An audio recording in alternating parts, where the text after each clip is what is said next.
여러분 안녕하세요. 최 대장입니다. 이번 시간에는 SEC와 리플 소송 마무리에 대한 이야기, 그리고 이더리움에 대해서 설명드리겠습니다. 현재 미국 증권거래위원회인 SEC 측에서 이더리움 현물 ETF 승인하는 쪽으로 기울었다는 내부 관계자의 소식이 있었습니다. SEC는 빠르면 이번 주에 승인할 수 있는 신청서에 대한 의견을 제시하겠다고 합니다. 현물 이더리움 ETF 승인에 대한 소식은 지금 암호화폐 전체를 뒤흔들고 있습니다.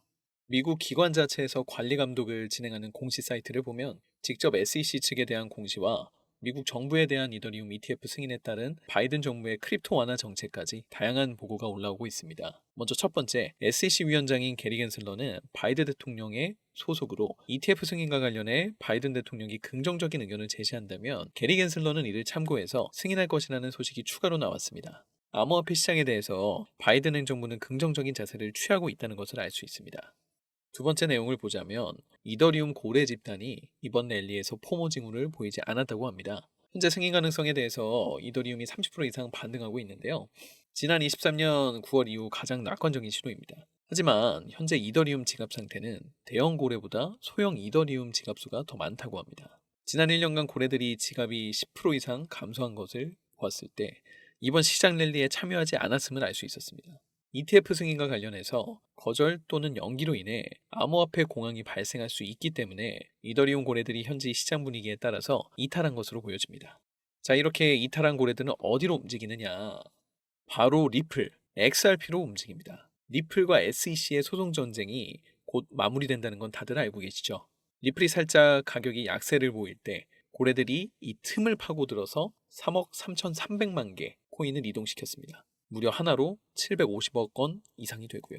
이렇게 격동적인 가격 변동 속에서 등장한 고래의 거래는 암호화폐 시장 속 XRP, 리플의 급상승을 촉발시켰습니다. 리플과 SEC의 소송이 원만하게 합의된다면 리플의 가치는 크게 상승할 거라는 건 다들 알고 계시는 거죠. 심지어 리플은 현물 ETF 출시를 준비하고 있는 시점으로 가격은 더욱더 상승할 것으로 전망합니다. 암호화폐 전문가인 다크 디펜더는 현재 리플은 급격한 가격 상승을 보여주는 포물선형 상승 형태를 띠고 있으며 엘리엇 파동 이론을 통해서 리플이 더 상승할 수 있는 단계임을 말하고 있습니다. 소송은 마무리를 준비하면서 최종 법적 서류를 제출한 중요한 단계에 도달했고요. 법적 공방이 계속될 것임에도 불구하고 리플은 상승할 것으로 보입니다. 자, 이더리움의 전망에 대해서 다시 한 번 더 설명을 드리자면 이더리움 현물 ETF가 승인되면 미국의 암호화폐 정책에 큰 변화가 올 것 같습니다. 우선 게리 겐슬러가 규제 격차와 투자자 보호에 대한 우려를 언급하면서 P21이라고 하죠. 그 P21 법을 비판을 했습니다. P21은 상당한 규제 격차를 만들어서 수십 년간의 금융감독 선례를 훼손할 것이라며 이 법안은 암호화폐 회사가 정밀 조사를 피하고 분산화된 것으로 자체 인증할 수 있도록 허용함으로써 투자자를 보호하는 SEC의 능력을 방해할 것이라고 경고하고 있습니다. 최종적으로 해당 법안은 증권법을 우회하는 범죄를 유발할 수 있다고 강조합니다. 법안의 규제 공백으로 인해 악의적인 행위자가 빈틈을 파고들어 증권법을 회피하여 사기 계획을 할 수 있다고 합니다. 하지만 현재 P21은 미국 하원의회에서 승인이 되었죠. 코인베이스 CEO인 브라이언 암스트롱은 명확한 암호화폐 규제의 필요성을 강조하며 하원에서 승인됨을 축하한다고 전했습니다. 현재 해당 법안은 심의를 위해 상원으로 넘어갔지만 바이든 행정부는 디지털 자산 투자자와 소비자에 대한 적절한 보호가 부족하다며 법안을 반대했었습니다. 하지만 백악관은 P21이 하원을 통과할 경우에 거부권을 행사하지 않을 것이라고 했는데요. 이는 바이든 정부의 잠재적인 협상과 타협의 여지를 남겨두며 상원의 결정이 미국 암호화폐 규제의 미래를 결정하는데 매우 중요할 것으로 보입니다. 자, 여러분, 제가 더 말씀 안 드려도 대형 호재가 어디로 가는지 다들 이해되실 거라고 생각하고요. 인생은 타이밍이죠. 다들 타이밍 잘 보고 들어가셔야 합니다. 여러분, 마이클 세일러, 캐시 우드, 일론 머스크 등의 비트코인 강세론자들은요, 어떻게 막대한 부를 축적할 수 있었을까요? 비트코인을 사서, 물론 맞는 말인데 그들은 비트코인만 사서 부자가 된 게 아닙니다. 비트코인만 해서 돈을 많이 벌었으면 투자 비법 물어볼 필요도 없고요. 배울 필요도 없었죠. 그들은 비트코인뿐만이 아니라 암호화폐 시장 전체를 넓고 길게 보면서 다양한 코인에 투자를 해왔습니다. 일론 머스크는 도지코인으로 돈을 벌고 챗 GPT를 개발한 샘 올트먼 역시도 월드코인으로 막대한 자금을 끌어모았죠.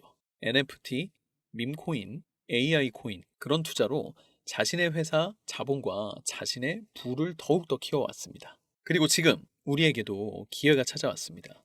최근 비트코인 현물 ETF도 출시되고 비트코인 반감기까지 모두 지나면서 기관 투자자들의 막대한 자금이 비트코인뿐만이 아니라 암호화폐 시장 전체로 들어오고 있으며 수많은 알트코인이 차례대로 급등 랠리를 보여주고 있는데요. 그렇다면 이 상황에서 우리는 어떤 코인에 투자를 해야 할까요? 예전에 시바이누 급등 때와 같은 상대적으로 저렴하지만 성장 가능성이 큰 코인에 투자해야겠죠. 그런 코인이 어디 있냐고요? 제가 여러분들을 위해서 열심히 찾아왔습니다. 마이크 셰일러, 캐시우드, 일론 머스크 등의 미국 부자들의 지갑 주소를 추적해 본 결과 바로 이들의 지갑에서 공통으로 겹치는 한 가지 코인을 목격할 수 있었는데요. 이 코인은 현재 이미 매집이 끝난 상태고 매년 비트코인 컨퍼런스에서도 이 코인을 대중들에게 몇 차례 언급을 하면서 큰 상승을 예견했던 적이 있습니다. 이건 저만 생각하는 게 아니라 월가의 기관 투자자들도 이 코인의 성장 가능성을 굉장히 높게 사고 있고요. 가격이 저렴하니까 로또 한 장 혹은 커피 한 장 정도만 우선 생각을 해보세요.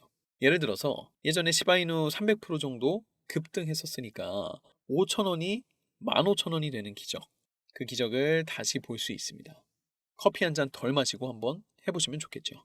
자, 여러분, 마일크 셰일러, 캐시우드 등 월가의 거물급 인물들이 투자를 하고 있는 이 코인, 아래 보이는 010-4351-1702, 010-4351-1702 이 번호로 최고라고 문자를 보내주시면 저희 구독자님이라는 것을 바로 확인하고 연락드리겠습니다. 저희도 이제 정년 생각하면서 자산을 쌓아야죠. 언제 돈 벌어서 언제 아파트 사고 언제 차를 삽니까? 아무리 이래도 이제 집 못 사고요. 집을 사도 그게 제 집인가요? 은행집이지. 그러니까 우리 한번 도전적으로 조금이라도 편한 삶을 위해서 살아보시죠. 이 내용이 도움이 되셨다면 구독과 좋아요, 알림 설정까지 부탁드릴게요. 지금까지 들어주셔서 감사합니다.